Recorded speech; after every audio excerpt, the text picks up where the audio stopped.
चलिए, जहां तक हुआ था वहां से आगे कंटिन्यू करेंगे। हम लोग क्वेश्चन सॉल्व कर रहे थे, 2 क्वेश्चन हुआ था, तो और कुछ क्वेश्चन सॉल्व किया जाएगा, इसके बाद थ्योरी में आगे बढ़ जाएंगे हम। चलिए नेक्स्ट क्वेश्चन लिखा जाए। नेक्स्ट क्वेश्चन लिखेंगे, यदि यदि यदि 2 केजी द्रव्यमान के यदि 2 केजी द्रव्यमान के 2 केजी द्रव्यमान के किसी पिंड को विराम अवस्था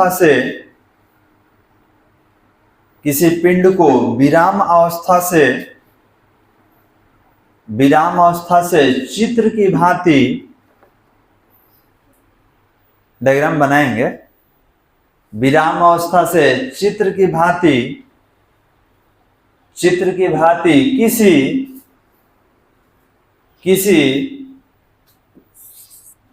किसी उदग्र स्प्रिंग के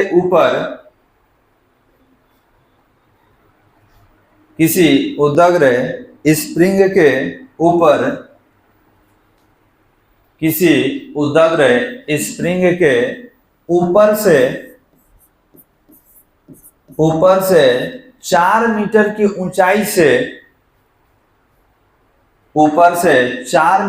ऊंचाई से गिराया जाता है। ऊपर से 4 मीटर की ऊंचाई से गिराया जाता है तो स्प्रिंग में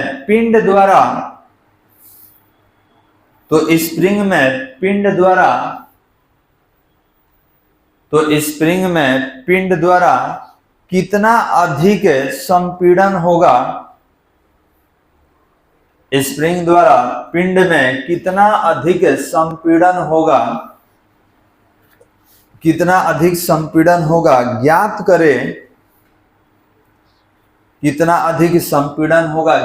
करें जब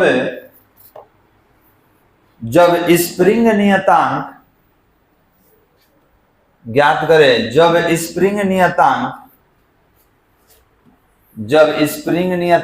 200 न्यूटन प्रति मीटर हो। जब स्प्रिंग नियतांक 200 न्यूटन प्रति मीटर हो तथा जी बराबर 10 मीटर प्रति सेकंड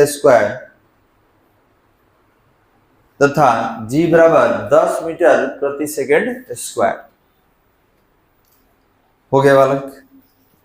अब यहां पर एक डायग्राम है, डायग्राम के माध्यम से हम लोग इसको समझेंगे। चलिए,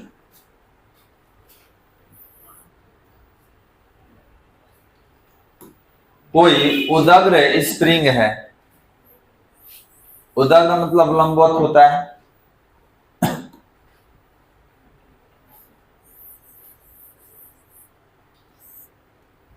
अब इस उदग्र स्प्रिंग के ठीक ऊपर कोई द्रव्यमान रखा हुआ है और ये द्रव्यमान कितना केजी है? 2 केजी।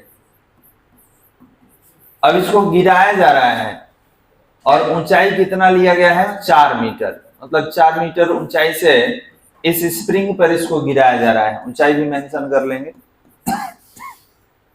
तो आपसे कह रहा है कि बताइए इसमें कितना अधिक संपीड़न होगा। मतलब जब ये गिरेगा तो इसको दबाएगा ना बालक, तो ये कितना दबाएगा ये आपको बताना है।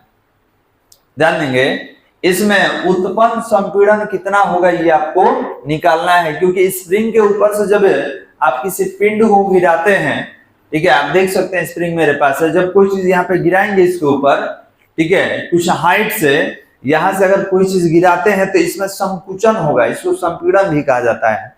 तो हम गिराए तो ये दब गया, तो कितना संपीड़ित होगा यही आपको बताना है। तो हमने बोला कि मान लिया जाए कि इसमें उत्पन्न संपीड़न x होगा। मतलब ये यहां से संकुचित होकर ये इतना हाइट तक आ जाएगा। मान लेते हैं कि ये जो है यहां तक आ जाएगा।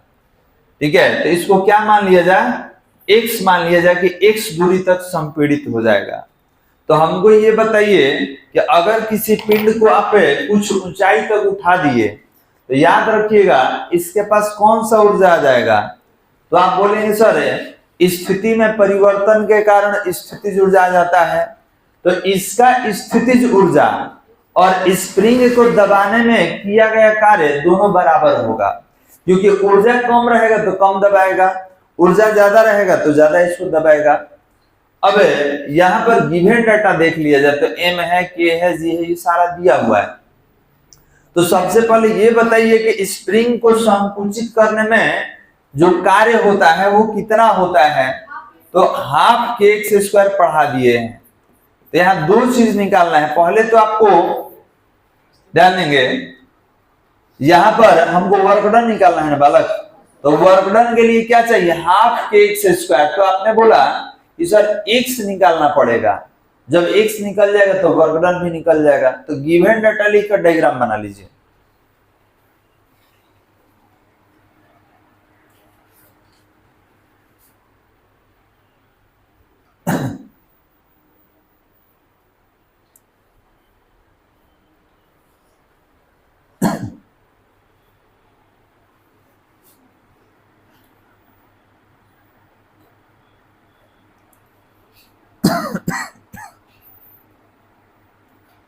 जो डाटा चाहिए वो ऑलरेडी है हमारे पास।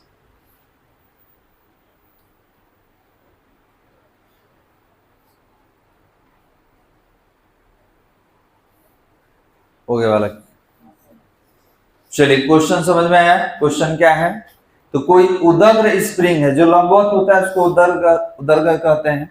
तो ये उदग्र स्प्रिंग है और इसके ऊपर से 2 केजी द्रव्यमान का कोई पिंड इस पे गिराया जा रहा है। कितना ऊंचाई से, 4 मीटर से। तो कह रहा है कि बताइए इसमें कितना संपीड़न होगा। तो हम मान लिए संपीड़न को कितना है, x। तो हमको यही x निकालना है बालक। कोई दिक्कत समझने में। लैंग्वेज लिखिए, तो लैंग्वेज लिखेंगे माना कि 4 मीटर की ऊंचाई से किसी पिंड को, माना कि 4 मीटर की ऊंचाई से किसी पिंड को, 4 मीटर की ऊंचाई से किसी पिंड को स्प्रिंग के ऊपर गिराने से, स्प्रिंग के ऊपर गिराने से उत्पन्न संपीड़न का मान, गिराने से उत्पन्न संपीड़न का मान x है, उत्पन्न संपीड़न का मान x है। अतः ऊर्जा संरक्षण के सिद्धांत से, अतः ऊर्जा संरक्षण के सिद्धांत से हो गया बालक। तो ऊर्जा संरक्षण का सिद्धांत क्या कहता है, तो कहता है कि जितना आपका इस पिंड का स्थितिज ऊर्जा होगा इतना ही काम करेगा। तो यहां लिखेंगे कि पिंड का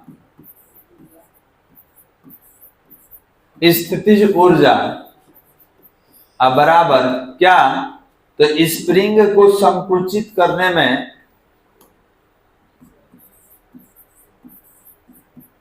स्प्रिंग को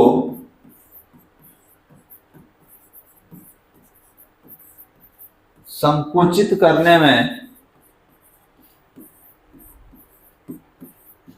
संपादित कार्य। संकुचित करना मतलब इसको दबा देना, कंप्रेस करना।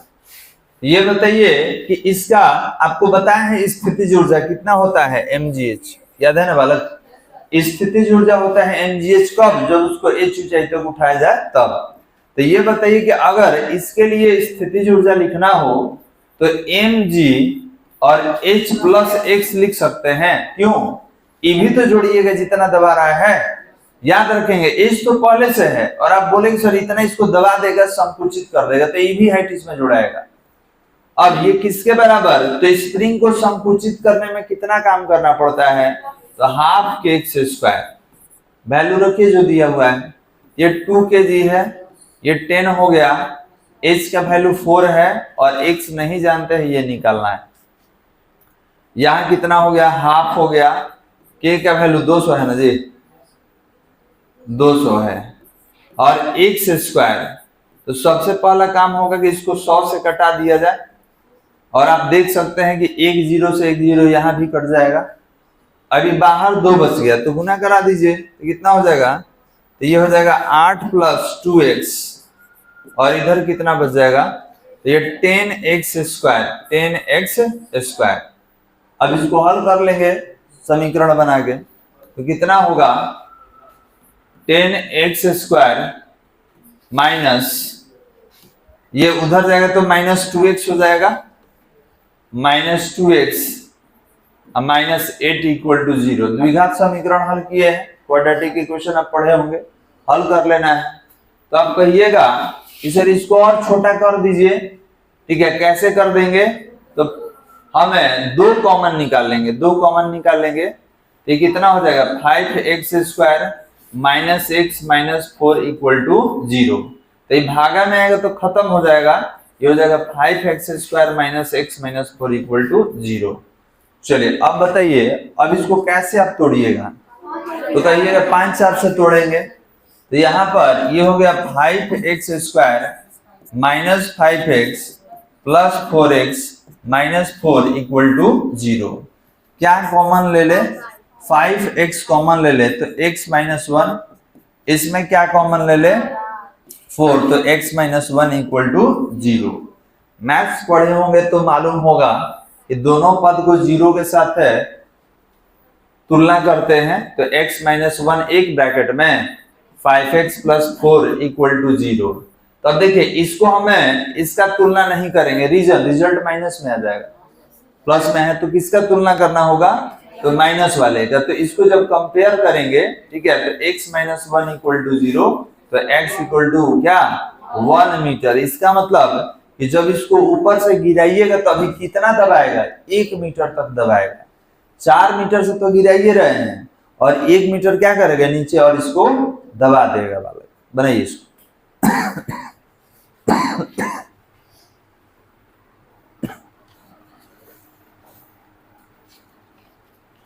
यही हमको वर्क डन निकालना था, और कुछ क्वेश्चन हम लोग लेंगे।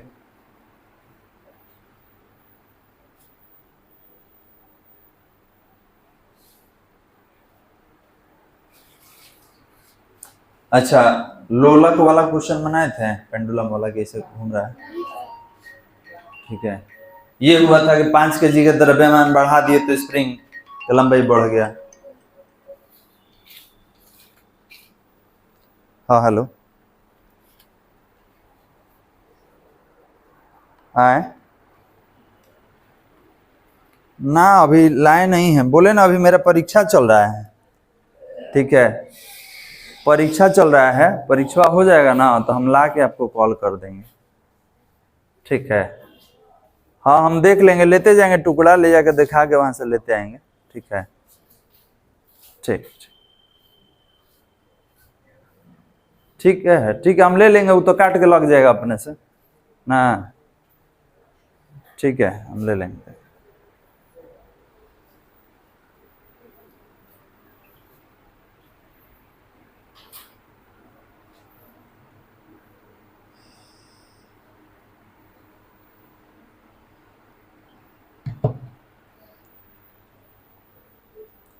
हो गया बालक,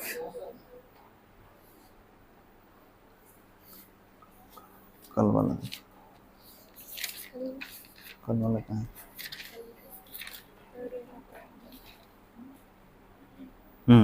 हो गया है, बस यही तक हुआ था ना, ठीक। एक और क्वेश्चन लेना होगा, हटा जाए इसको।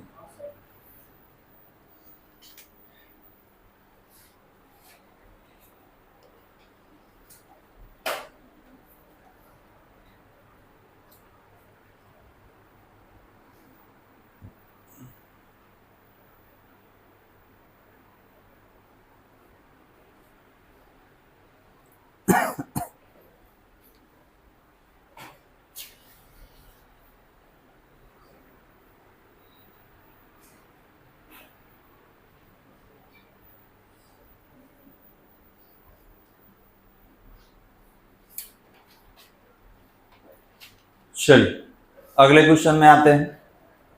तो स्प्रिंग में कितना संपीड़न होगा? तो 1 मीटर का संपीड़न होगा। अगला क्वेश्चन लिखा जाए, हटा दे इसको। चलिए क्वेश्चन लिखने से पहले समझ लीजिए 2 वर्ड।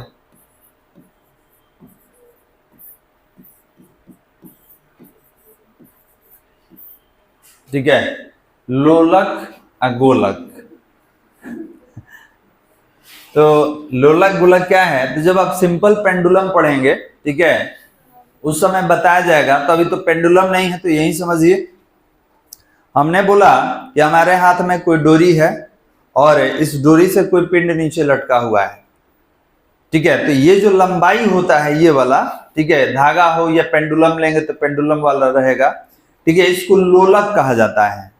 ठीक है, टोटल को सरल लोलक कहा जाता है और जो नीचे लटका हुआ है इसको गोलक कहते हैं। समझ में आ रहा है? तो यहां पर हम लिखने वाले हैं कि किसी लोलक के गोलक का, ठीक है, किसी लोलक के गोलक का द्रव्यमान। तो लिखिए, तो क्वेश्चन लिखेंगे किसी लोलक के गोलक का द्रव्यमान, लोलक के गोलक का द्रव्यमान 0.002 केजी है। लोलक के गोलक का द्रव्यमान 0.002 केजी है तथा धागे की लंबाई 1 मीटर है तथा धागे की लंबाई 1 मीटर है। यदि धागे की क्षैतिज स्थिति से यदि धागे की क्षैतिज स्थिति से गोलक को यदि धागे की क्षैतिज स्थिति से गोलक को धागे की क्षैतिज स्थिति से गोलक को छोड़ दिया जाए, क्षैतिज स्थिति से गोलक को छोड़ दिया जाए तो कितना अधिकतम छोड़ दिया जाए तो कितना अधिकतम वेग प्राप्त होगा, तो कितना अधिकतम वेग प्राप्त होगा ज्ञात करें। तो कितना अधिकतम वेग प्राप्त होगा ज्ञात करें जब g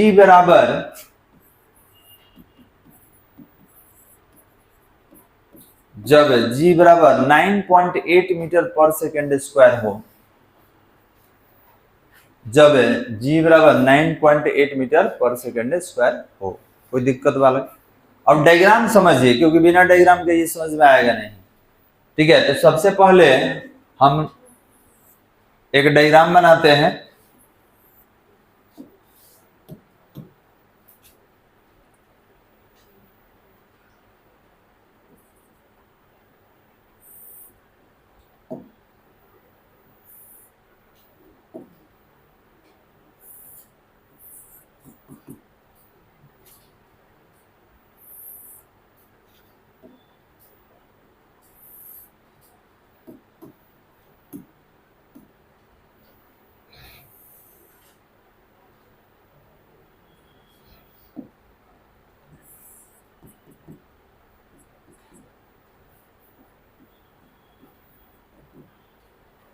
देखिए,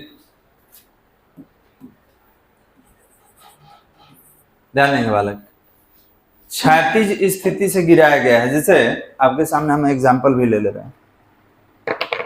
देखिए, मान लीजिए यही है मेरे पास, करा कि जो कण है, गोलक है, यहां से धागे की क्षैतिज स्थिति, क्वेश्चन पढ़िएगा, करा कि धागे की क्षैतिज स्थिति से इसको छोड़ा जाता है।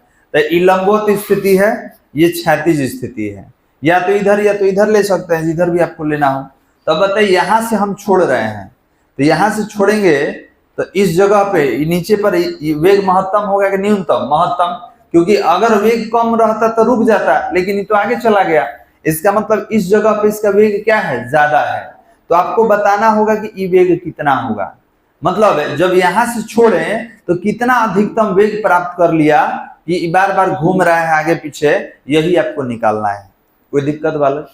तो अब हमको एक चीज और बताइए, तो समझ में आ रहा है, यहाँ था हम छोड़े तो कहाँ गया, यहाँ पर। अब ये आगे पीछे घूमेगा तो हमको तो वेग बताना है कि जब यहां से छोड़े तो कितना वेग प्राप्त किया। तो ये बताइए कि आप यहां से छोड़े हैं, इसका मतलब आप कैसे छोड़े हैं, विराम से। क्लियर है बालक?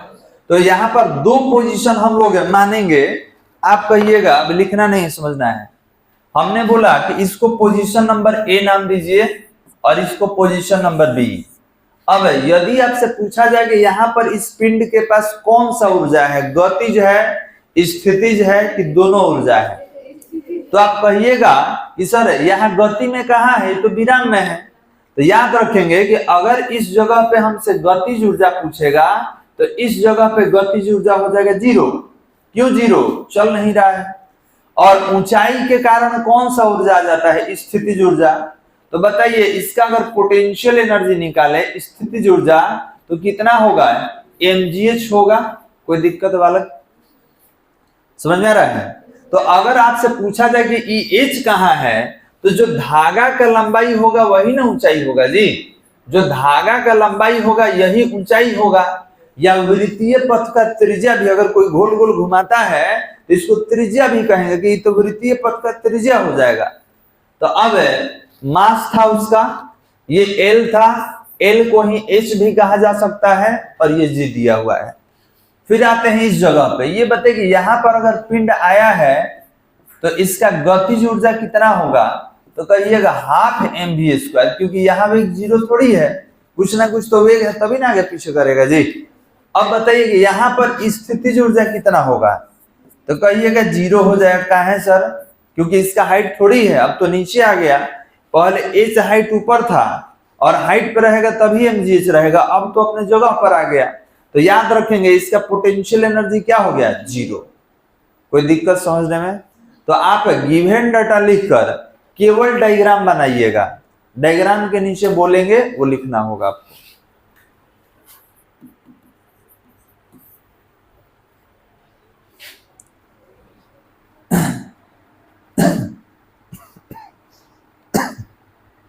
हो गया बालक?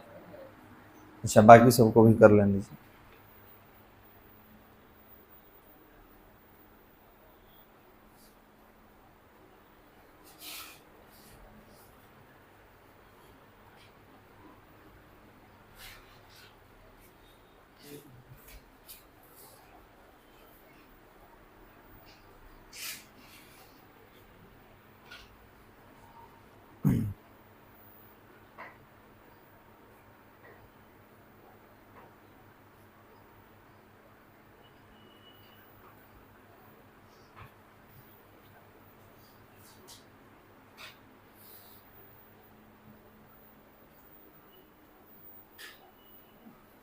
हो गया?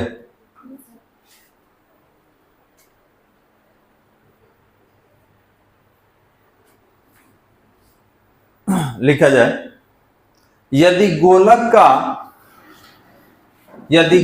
का महत्तम वेग, यदि गोलक का महत्तम वेग भी हो तो, यदि गोलक का महत्तम वेग भी हो तो यांत्रिक ऊर्जा संरक्षण सिद्धांत से भी हो तो यांत्रिक ऊर्जा संरक्षण सिद्धांत से, यांत्रिक ऊर्जा संरक्षण सिद्धांत से, यांत्रिक ऊर्जा संरक्षण सिद्धांत से। तो ये बताइए कि यांत्रिक ऊर्जा संरक्षण सिद्धांत में क्या पढ़े थे आप? तो पढ़े थे कि total mechanical energy A position पर बराबर होगा total mechanical energy B position पर। मतलब ऊर्जा का मान अचर रहता है, kinetic plus potential equal to constant, लिखे थे ना जी हम लोग। अब बताइए कि ए पोजीशन पर क्या है, तो काइनेटिक एनर्जी है और पोटेंशियल एनर्जी है ए पोजीशन पर। फिर इधर भी लिखेंगे kinetic energy plus potential energy B position पर। तो अब देखिए ए पर काइनेटिक कितना है, तो काइनेटिक 0, पोटेंशियल mgh है, तो यहाँ लिखेंगे सर ये तो 0 हो जाएगा और ये mgh, और इधर काइनेटिक है हाफ mv² और पोटेंशियल कितना है 0 है। अब यही दो बच गया, तो mgh equal to half mv²। आप देख सकते हैं कि m से m कट जाएगा, हमको v निकालना है बालक, याद रखिएगा आपको वेग निकालना है। तो जब v² निकालिएगा तो 2 इधर मल्टीप्लाई हो जाएगा, कितना हो जाएगा 2gh, स्क्वायर हटाने पे बगल पे क्या आ जाता है अंडर रूट 2gh, तो v इक्वल टू 2 हो गया। g का वैल्यू आप कितना बोले हैं 9.8 बोले हैं, और हाइट 1 मीटर है ना जी। चलिए तो ये कितना हो जाएगा 19.6। तो बाहर निकाला जाए तो कहिएगा सर बाहर कैसे निकलेगा, ठीक है। तो दो चीज है, एक तो हम डायरेक्ट भी निकाल सकते हैं, ठीक है, क्योंकि 13 का होता है, लेकिन यहाँ पे 10 अंडर रूट में बच जाएगा। तो देखिए इधर एक स्टेप बढ़ा देते हैं, इधर v इक्वल टू क्या इसको लिख सकते हैं अंडर रूट में 196/10, 196 है तो 13 निकल गया 14, 13 का तो 169 होता है ना, 14 निकल गया और नीचे कितना रह जाएगा अंडर रूट 10। परिमेयकरण पढ़े हैं, परिमेयकरण करना, तो ये हो जाएगा 14 अंडर रूट 10, और परिमेयकरण करेंगे तो अंडर रूट 10 और नीचे भी अंडर रूट 10, तो ये कितना हो जाएगा, ये हो जाएगा 14 अंडर रूट 10 और ये 10 हो जाएगा, तो एक अंक दशमलव लगा दीजिए। तो v equal to 1.4 into under root 10, under root 10 का वैल्यू बताइए 3.16 और मल्टीप्लाई कर दीजिएगा तो 4.26 ऐसे कुछ करके आएगा, तो ये हो जाएगा 4.2 मीटर पर सेकेंड। चल पीछे कर दे, ये सब तो हो गया है ना, यहां से लिख लेना।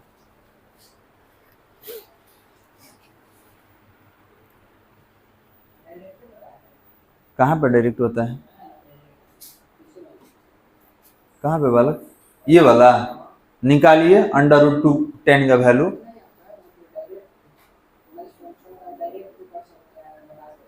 अच्छा 30 निकाल सकते हैं, लेकिन प्रॉब्लम ये है कि देखिए यहाँ पर 10 है डेसिमल में, हम डायरेक्ट लिखते कितना, हम लिखते डायरेक्ट 4.2, तो आप कहते कि सर कैसे हो गया, ठीक है, यहाँ पर वैल्यू कैसे हो गया। तो ये बताइए कि 4 चौके 16 और 50 25, मतलब ये वैल्यू 4 और 5 के बीच में रहेगा, तो हम डायरेक्ट लिख देते 4.2, ठीक है। तो आप पूछते हैं कैसे आ गया, तो इसीलिए डायरेक्ट नहीं लिख के हम पूरा प्रोसेस से निकाल दिए हैं। अब समझ में आ रहा होगा, हम यही लिख देते डायरेक्ट यहाँ पर, कब, जब ये पूरा प्रक्रिया आपको मालूम रहता तब।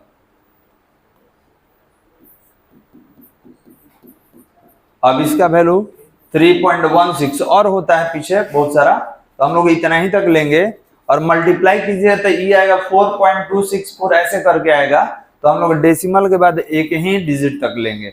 अब मल्टीप्लाई करके देख लीजिएगा, जो रहेगा 1 दशमलव तक लीजिएगा।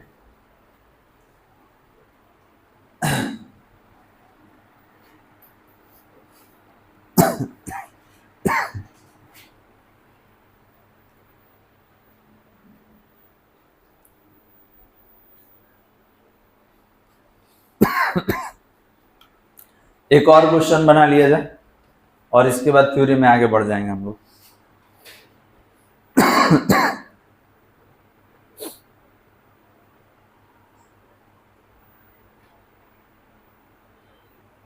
अब देखिए डायरेक्ट कब लेते हैं, जब आप इससे परिचित होते हैं कि सर लगभग में कितना रहेगा, तो आप खुद देख सकते हैं कि 19 किसके बीच लाई करता है।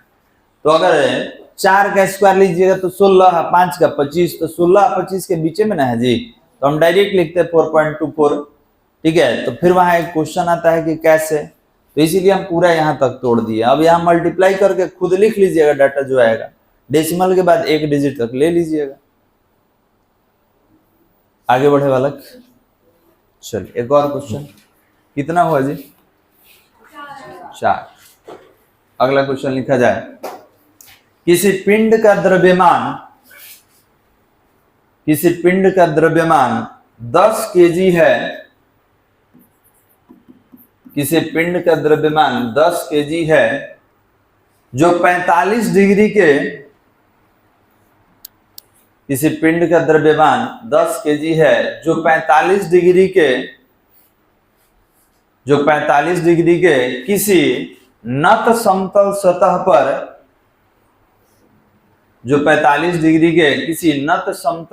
पर रखा गया है, नत समतल सतह पर रखा गया है। यदि पिंड नत समतल सतह पर 2 मीटर फिसल जाता है, नत समतल सतह पर 2 मीटर फिसल जाता है तो भार द्वारा किए गए कार्य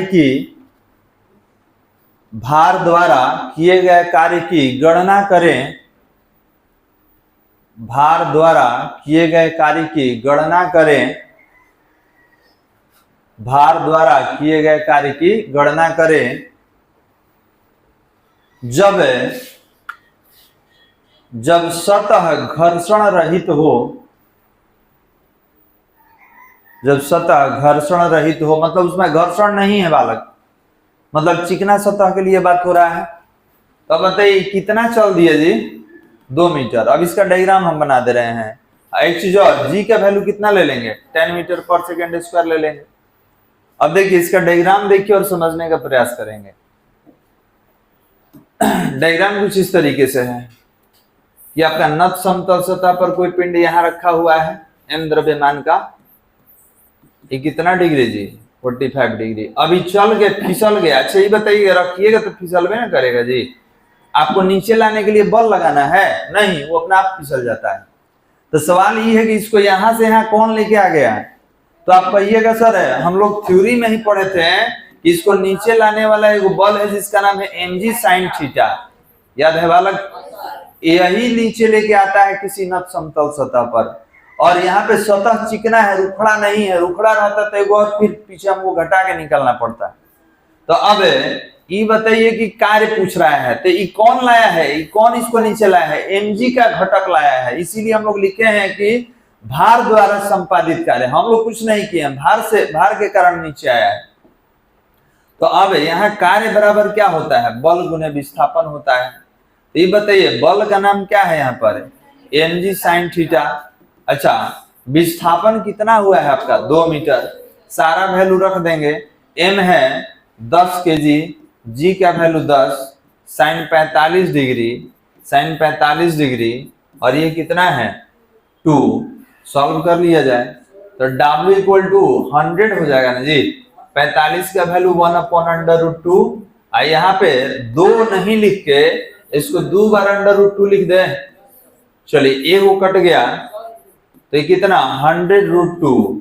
अब कोई कहेगा कि सर √2 का वैल्यू 1.414, हटाइए तो ये 100 है ना, इसका दशमलव हटाइए, नीचे कितना हो जाएगा 1000, 2 जीरो को कैंसिल करा दीजिए। वर्क डन कितना हो गया 141.4 जूल, गलत हो गया वाला।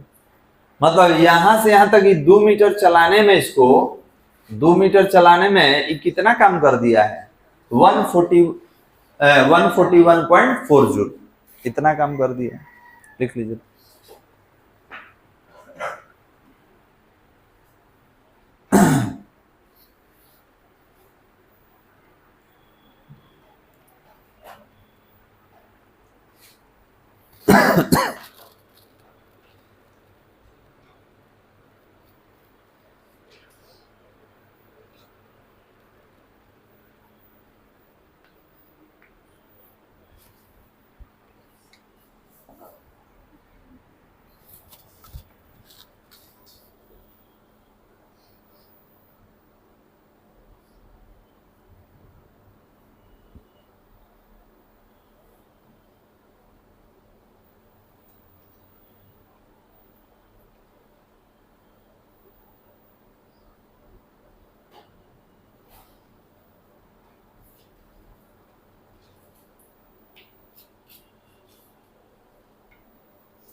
हो गए बालक।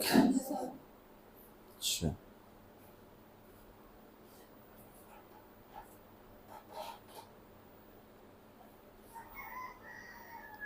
तो आगे बढ़ते हैं, यहां से थ्योरी पे आ जाए।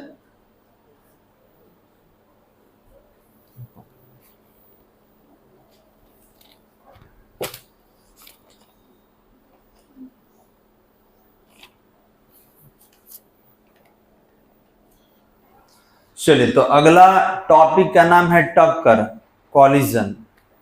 हटा इसको। अच्छा, एक और क्वेश्चन था, बनवाए हैं कि किसी बॉडी पर एक बल 5 न्यूटन था, दूसरा नहीं जानते थे। ठीक है, एक जगह से दूसरी जगह विस्थापित करने में दूसरा बल बताना था। नहीं हुआ है, देखिए जी कॉपी किसमें बनवाए हैं जी, मॉर्निंग वाले में क्या बनवाए हैं। हाँ ठीक कर रहा है, नहीं हुआ है। चलिए, तो उसको भी कर लीजिए, एक और बचा हुआ है उसको भी कर ही लेते हैं। बनवा दिया जाना जी। लिखिए तो, किसी पिंड पर आरोपित दो क्षैतिज बलों में, किसी पिंड पर आरोपित दो क्षैतिज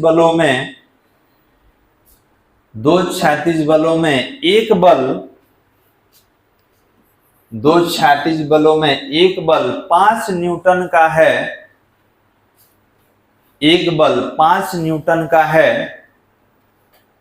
इस आरोपित बल की दिशा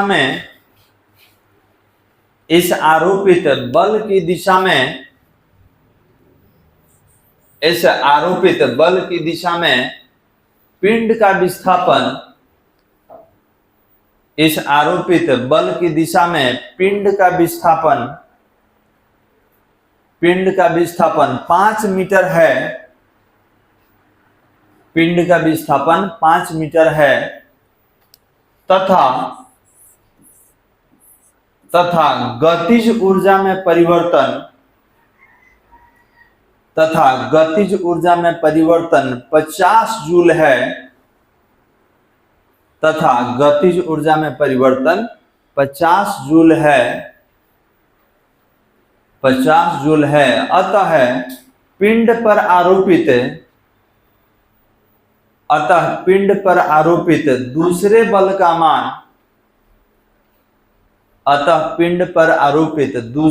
का मान ज्ञात करें। पिंड पर आरोपित दूसरे बल का मान ज्ञात करें। हो गया बालक। अब देखिए, पहले हम डायग्राम ही बना दे रहे हैं, डायग्राम से बेहतर समझ में आएगा, उसके बाद ही गिवन डाटा लिखेंगे। देखिए,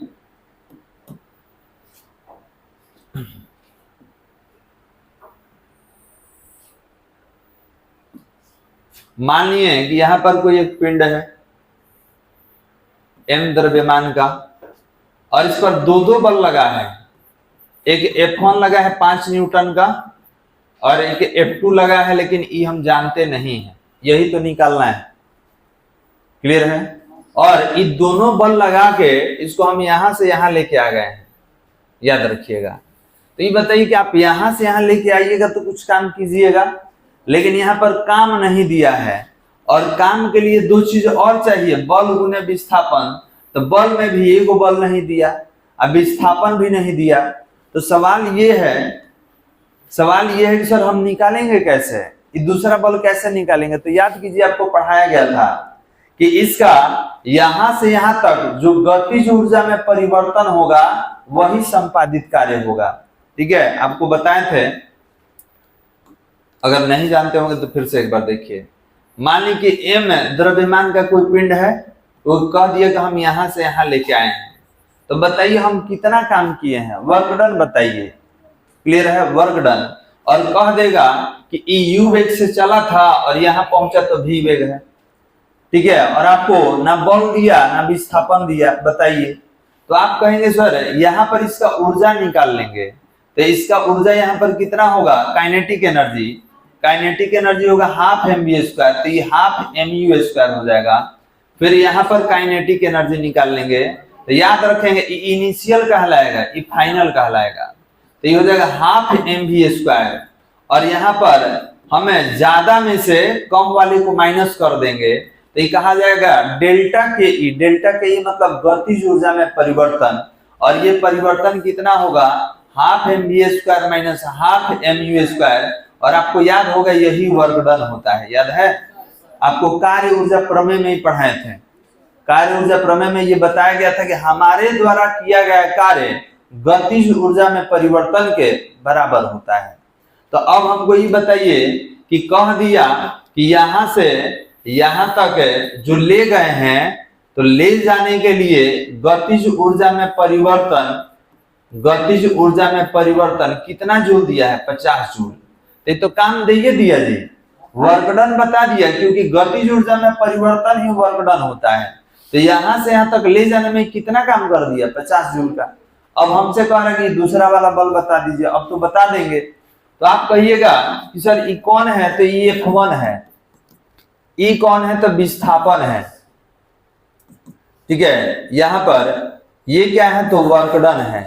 हमको क्या निकालना है, F2 निकालना है। ये गिवन डाटा हो गया, सारा गिवन डाटा। अब आप कह सकते हैं कि किया गया कार्य जो है, किया गया कार्य गतिज ऊर्जा में परिवर्तन के बराबर होता है। तो यहां पर अगर लिखा जाए तो W इक्वल टू क्या होता है, तो बल गुने विस्थापन होता है, बल गुने विस्थापन। तो बताइए यहाँ W की जगह डेल्टा के लिख दें, काइनेटिक एनर्जी, और बल कितना है, तो F1 प्लस F2 है। विस्थापन कितना हुआ है, तो S अभी डाटा नहीं ले रहे हैं, इसका वैल्यू 50 जूल दिया है।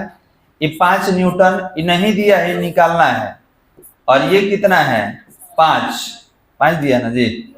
तो अब कटा दीजिए 10 बार में, तो कितना हो गया, 5 प्लस F2। हमको क्या निकालना था, F2। तो F2 अगर निकालिएगा तो 10 - 5, तो F2 इक्वल टू कितना, 5 न्यूटन। इसका मतलब कि ये दूसरा वाला बल भी कितना होगा, 5 ही न्यूटन होगा। कोई दिक्कत समझने में, बना लीजिए। तो याद रखेंगे कार्य नहीं दिया है तो गतिज ऊर्जा में परिवर्तन दे दिया है, और यही परिवर्तन क्या होता है, कार्य होता है बालक।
हो गया बालक, चलिए आगे बढ़ा जाए।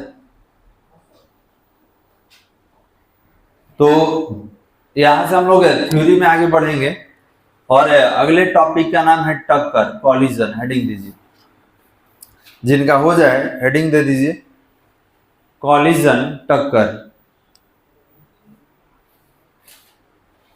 ये हटा दे, हो गया, चल इधर है।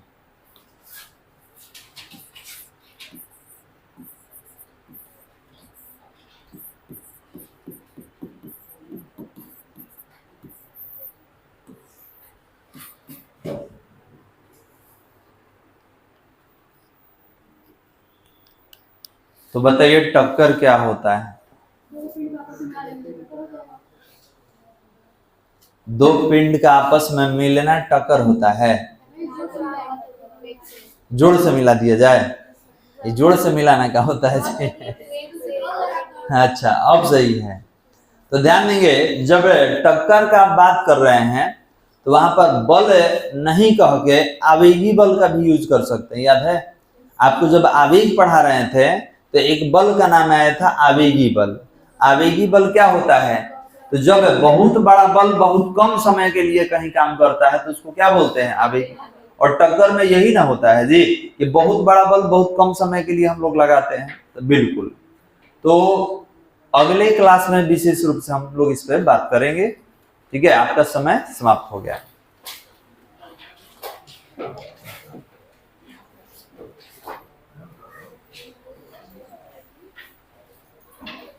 बंद कर दो।